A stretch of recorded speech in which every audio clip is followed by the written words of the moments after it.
Let's take 100 men who start even at the age of 25. Do you have any idea what will happen to those men by the time they're 65?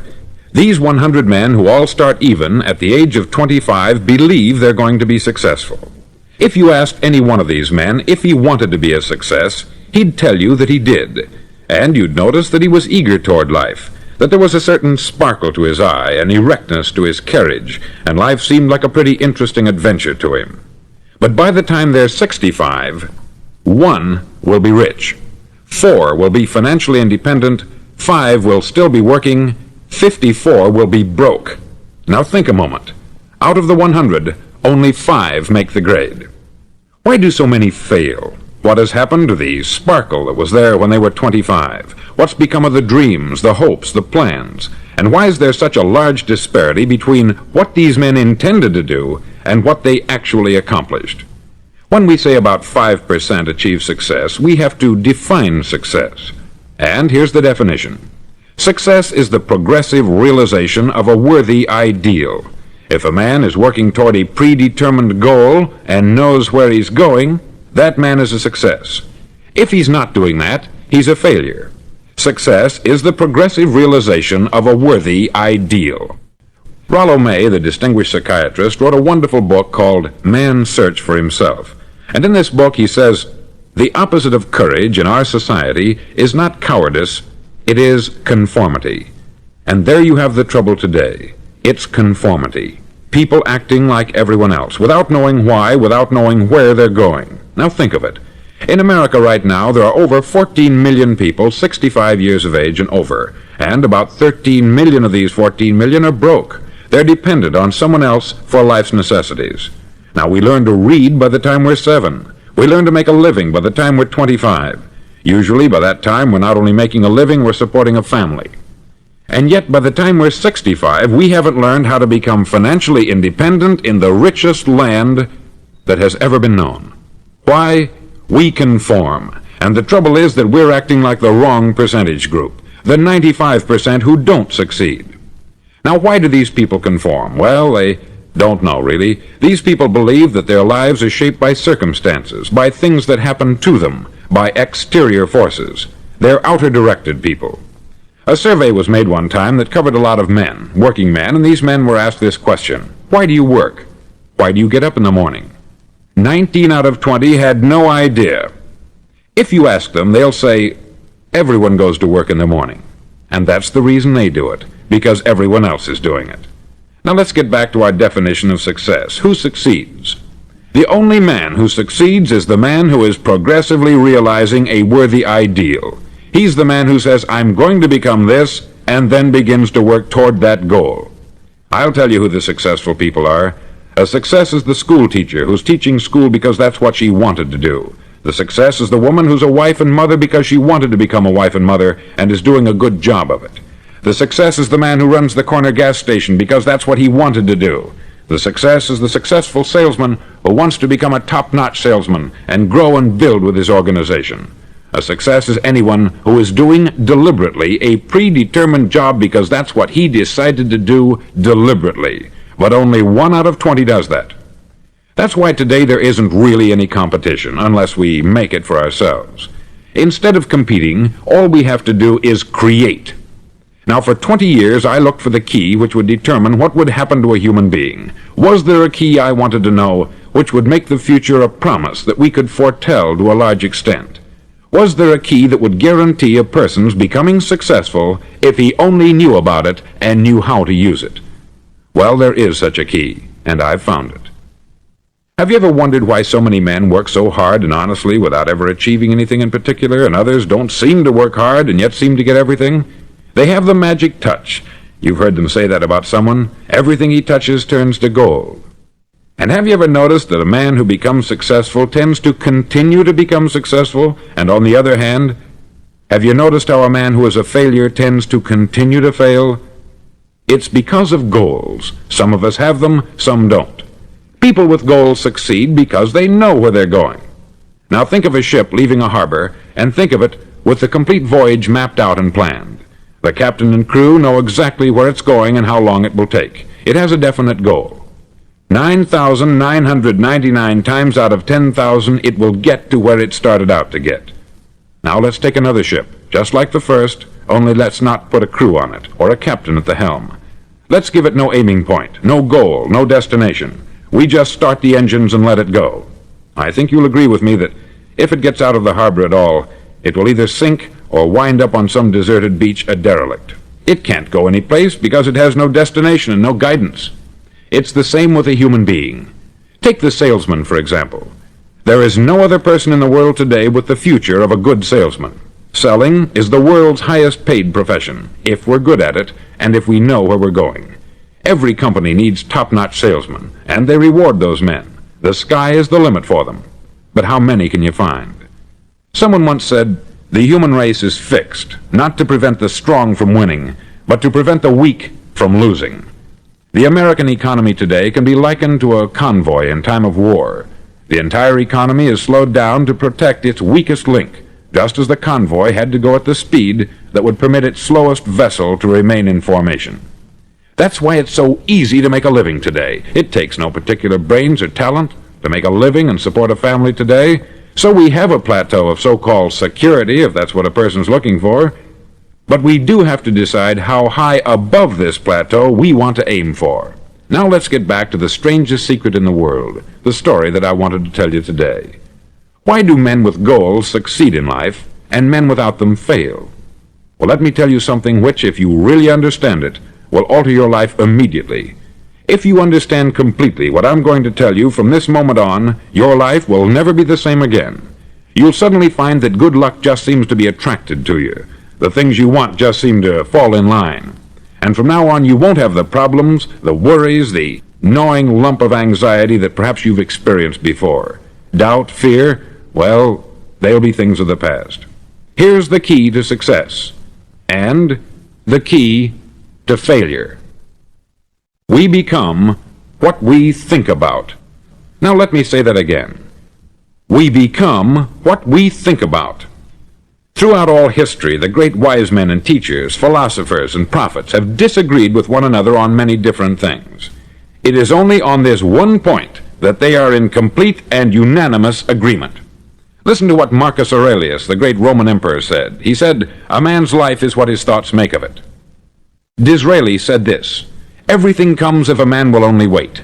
I have brought myself by long meditation to the conviction that a human being with a settled purpose must accomplish it, and that nothing can resist a will that will stake even existence for its fulfillment." Ralph Waldo Emerson said this, "A man is what he thinks about all day long." William James said, "The greatest discovery of my generation is that human beings can alter their lives by altering their attitudes of mind." And he also said, "We need only in cold blood act as if the thing in question were real, and it will become infallibly real by growing into such a connection with our life that it will become real. It will become so knit with habit and emotion that our interest in it will be those which characterize belief." He also said this, "If you only care enough for a result, you will almost certainly attain it. If you wish to be rich, you will be rich. If you wish to be learned, you will be learned. If you wish to be good, you will be good. Only you must then really wish these things, and wish them exclusively, and not wish at the same time 100 other incompatible things just as strongly." In the Bible you read, in Mark 9:23, "If thou canst believe, all things are possible to him that believeth." Dr. Norman Vincent Peale said this, "This is one of the greatest laws in the universe. Fervently do I wish I had discovered it as a very young man. It dawned upon me much later in life, and I've found it to be one of the greatest, if not my greatest discovery, outside of my relationship to God. And the great law, briefly and simply stated, is that if you think in negative terms, you'll get negative results. If you think in positive terms, you will achieve positive results. That is the simple fact which is at the basis of an astonishing law of prosperity and success. In 3 words, believe and succeed." William Shakespeare put it this way, "Our doubts are traitors, and make us lose the good we oft might win by fearing to attempt." George Bernard Shaw said, "People are always blaming their circumstances for what they are. I don't believe in circumstances.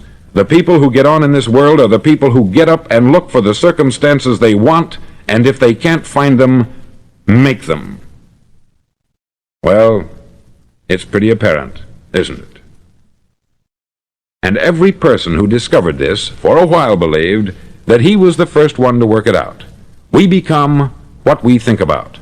Now, it stands to reason that a person who's thinking about a concrete and worthwhile goal is going to reach it, because that's what he's thinking about.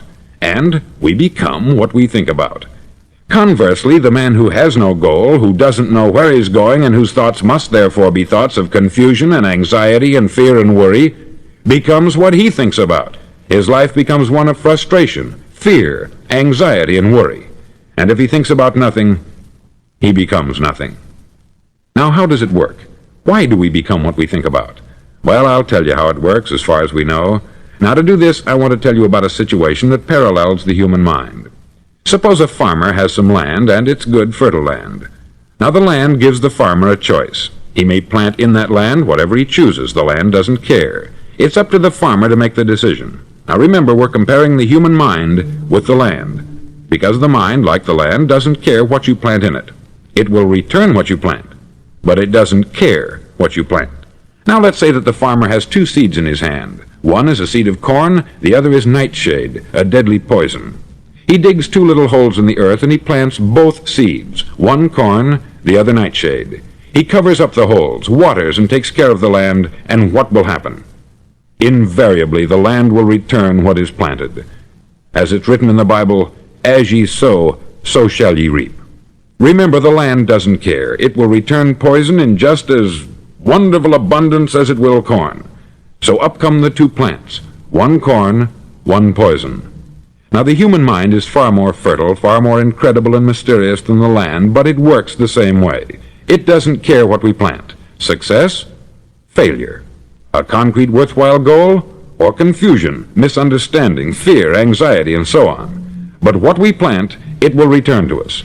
You see, the human mind is the last great unexplored continent on the earth. It contains riches beyond our wildest dreams. It will return anything we want to plant. Now, you might say, well, if that's true, why don't people use their minds more? Well, I think they've figured out an answer to that, too. Our mind comes as standard equipment at birth. It's free, and things that are given to us for nothing we place little value on. Things that we pay money for, we value. The paradox is that exactly the reverse is true. Everything that's really worthwhile in life came to us free. Our mind, our soul, our body, our hopes, our dreams, our ambitions, our intelligence, our love of family and children and friends. All these priceless possessions are free, but the things that cost us money are actually very cheap and can be replaced at any time. A good man can be completely wiped out and make another fortune. He can do that several times. Even if our home burns down, we can rebuild it, but the things we got for nothing, we can never replace. The human mind isn't used merely because we take it for granted. Familiarity breeds contempt. It can do any kind of job we assign to it, but generally speaking, we use it for little jobs instead of big important ones. Universities have proved that most of us are operating on about 10% of our abilities. Decide now, what is it you want? Plant your goal in your mind. It's the most important decision you'll ever make in your entire life. Do you want to be an outstanding salesman, a better worker at your particular job? Do you want to go places in your company, in your community? All you've got to do is plant that seed in your mind. Care for it. Work steadily toward your goal, and it will become a reality. It not only will, there's no way that it cannot. You see, that is a law, like the laws of Sir Isaac Newton, the laws of gravity. If you get on top of a building and jump off, you'll always go down. You'll never go up. And it's the same with all the other laws of nature. They always work. They're inflexible. Think about your goal in a relaxed, positive way. Picture yourself in your mind's eye as having already achieved this goal. See yourself doing the things you will be doing when you've reached your goal. Ours has been called the phenobarbital age, the age of ulcers and nervous breakdowns. At a time when medical research has raised us to a new plateau of good health and longevity, far too many of us worry ourselves into an early grave trying to cope with things in our own little personal ways, without learning a few great laws that will take care of everything for us. These things we bring on ourselves through our habitual way of thinking. Every one of us is the sum total of his own thoughts. He is where he is because that is exactly where he really wants to be, whether he'll admit that or not. Each of us must live off the fruit of his thoughts in the future, because what you think today and tomorrow, next month and next year, will mold your life and determine your future. You're guided by your mind. I remember one time I was driving through Arizona and I saw one of those giant earth-moving machines roaring along the road at about 35 miles an hour with what looked like 20 tons of dirt in it, a tremendous, incredible machine, and there was a little man perched way up on top with the wheel in his hands guiding it. And as I drove along, I was struck by the similarity of that machine to the human mind. Just suppose you're sitting at the controls of such a vast source of energy. Are you going to sit back and fold your arms and let it run itself into a ditch? Or are you going to keep both hands firmly on the wheel and control and direct this power to a specific, worthwhile purpose? It's up to you. You're in the driver's seat. You see, the very law that gives us success is a two-edged sword. We must control our thinking. The same rule that can lead a man to a life of success, wealth, happiness, and all the things he's ever dreamed of for himself and his family, that very same law can lead him into the gutter. It's all in how he uses it, for good or for bad. This is the strangest secret in the world. Now, why do I say it's strange, and why do I call it a secret? Actually, it isn't a secret at all. It was first promulgated by some of the earliest wise men, and it appears again and again throughout the Bible. But very few people have learned it, understand it. That's why it's strange, and why, for some equally strange reason, it virtually remains a secret.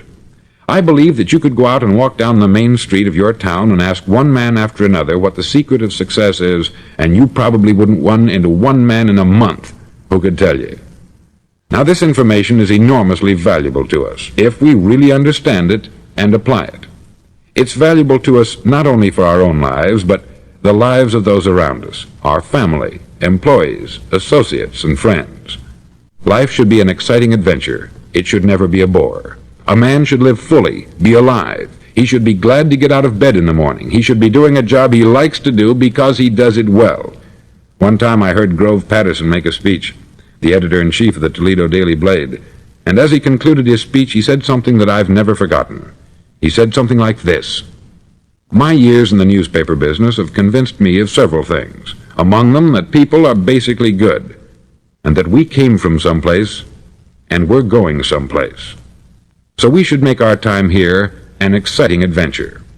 The architect of the universe didn't build a stairway leading nowhere. And the greatest teacher of all, the carpenter from the plains of Galilee, gave us the secret time and time again. As ye believe, so shall it be done unto you." I've explained the strangest secret in the world and how it works. Now I want to explain how you can prove to yourself the enormous returns possible in your own life by putting this secret to a practical test. I want you to make a test that will last 30 days. Now, it isn't going to be easy. If you'll give it a good try, it will completely change your life for the better. Back in the 17th century, Sir Isaac Newton, the English mathematician and natural philosopher, gave us some natural laws of physics which apply as much to human beings as they do to the movement of bodies in the universe. Now, one of these laws is that for every action, there is an equal and opposite reaction. Simply stated, as it applies to you and me, it means we can achieve nothing without paying the price. The results of your 30-day experiment will be in direct proportion to the effort you put forth. To be a doctor, you must pay the price of long years of difficult study. To be successful in selling, and remember that each of us succeeds to the extent of his ability to sell, selling our families on our ideas, selling education in schools, selling our children on the advantages of living the good and honest life, selling our associates and employees on the importance of being exceptional people, to, of course, the profession of selling itself. But to be successful in selling our way to the good life, we must be willing to pay the price. Now, what is that price? Well, it's many things. First, it's understanding emotionally, as well as intellectually, that we literally become what we think about. that we must control our thoughts if we're to control our lives. It's understanding fully that, as ye sow, so shall ye reap. Secondly, it's cutting away all the fetters from the mind and permitting it to soar as it was divinely designed to do. It's the realization that your limitations are self-imposed, and that the opportunities for you today are enormous beyond belief. It's rising above narrow-minded pettiness and prejudice.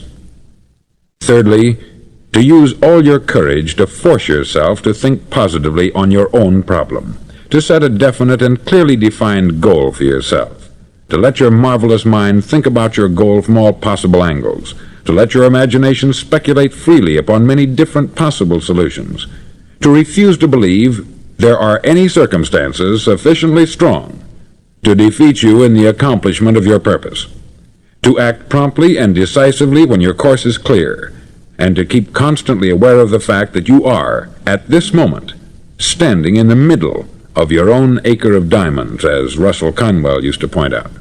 Fourth, save at least 10% of what you earn. It's also remembering that no matter what your present job, it has enormous possibilities if you're willing to pay the price. Now let's just go over the important points in the price each of us must pay to achieve the wonderful life that can be ours. It is, of course, worth any price. 1. You will become what you think about. 2. Remember the word imagination. Let your mind soar. 3. Courage. Concentrate on your goal every day. 4. Save 10% of what you earn. And action. Ideas are worthless unless we act on them. Now I'll try to outline the 30-day test I want you to make. Now keep in mind that you have nothing to lose by making this test, and everything you could possibly want to gain. There are two things that may be said of everyone. Each of us wants something, and each of us is afraid of something. I want you to write on a card what it is you want more than anything else. It may be more money. Perhaps you'd like to double your income or make a specific amount of money. It may be a beautiful home. It may be success at your job. It may be a particular position in life. It could be a more harmonious family. Each of us wants something. Write down on your card specifically what it is that you want. Make sure it's a single goal and clearly defined. You needn't show it to anyone, but carry it with you so that you can look at it several times a day. Think about it in a cheerful, relaxed, positive way each morning when you get up, and immediately you have something to work for, something to get out of bed for, something to live for. Look at it every chance you get during the day and just before going to bed at night. As you look at it, remember that you must become what you think about, and since you're thinking about your goal, you realize that soon it will be yours. In fact, it's yours really the moment you write it down and begin to think about it. Look at the abundance all around you as you go about your daily business. You have as much right to this abundance as any other living creature. It's yours for the asking. Now we come to the difficult part. Difficult because it means the formation of what is probably a brand new habit, and new habits are not easily formed. Once formed, however, it'll follow you for the rest of your life. Stop thinking about what it is you fear. Each time a fearful or negative thought comes into your consciousness, replace it with a mental picture of your positive and worthwhile goal. There will come times when you will feel like giving up. It's easier for a human being to think negatively than positively. That's why only 5% is successful. You must begin now to place yourself in that group. For 30 days, you must take control of your mind. It will think only about what you permit it to think. Each day for this 30-day test, do more than you have to do. In addition to maintaining a cheerful, positive outlook, give of yourself more than you've ever done before. Do this knowing that your returns in life must be in direct proportion to what you give. The moment you decide on a goal to work toward, you're immediately a successful person. You're then in that rare and successful category of people who know where they're going. Out of every 100 people, you belong to the top 5. Don't concern yourself too much with how you're going to achieve your goal. Leave that completely to a power greater than yourself. All you have to do is know where you're going. The answers will come to you of their own accord. Remember these words from the Sermon on the Mount, and remember them well. Keep them constantly before you this month of your test. Ask, and it shall be given you. Seek, and ye shall find. Knock, and it shall be opened unto you. For every one that asketh receiveth, and he that seeketh findeth, and to him that knocketh it shall be opened. It's as marvelous and as simple as that. In fact, it's so simple that in our seemingly complicated world it's difficult for an adult to understand that all he needs is a purpose and faith. For 30 days, do your best. If you're a salesman, go at it as you've never done before, not in hectic fashion, but with the calm, cheerful assurance that time well spent will give you the abundance in return you deserve and want. No matter what your job, do it as you've never done it before for 30 days. And if you've kept your goal before you every day, you'll wonder and marvel at this new life you've found. Dorothea Brand, outstanding editor and writer, discovered it for herself and tells about it in her fine book, Wake Up and Live. Her entire philosophy is reduced to the words, act as though it were impossible to fail.